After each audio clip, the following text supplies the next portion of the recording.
Fact number 1. Crocodile తన నాలుకను బయట పెట్టలేదు. Fact number 2.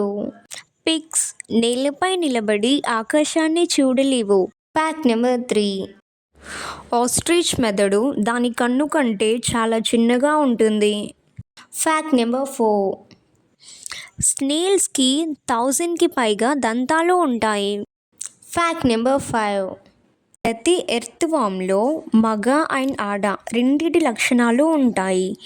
అలా అని ఇవి స్వయం సంభోగం చేసుకోవు. 2 వానపాములు ఒకదానితో ఒకటి జతకట్టి స్పెర్మ్ని ఎక్స్చేంజ్ చేసుకుంటాయి. అలా ఏ 2 ఎర్త్వామ్స్ అయితే స్పెర్మ్ని ఎక్స్చేంజ్ చేసుకున్నాయో ఆ 2 ఎర్త్వామ్స్ కూడా పిల్లలకి జన్మనిస్తాయి. Fact number 6. దేశంలోని ప్రతి రాష్ట్రంలో రైల్వే లైన్ ఉంది, కానీ సిక్కింలో మాత్రం రైల్వే ఫెసిలిటీ లేదు. కానీ ఇప్పుడు రాంగ్పూర్ రైల్వే స్టేషన్ అండర్ కన్స్ట్రక్షన్లో ఉంది.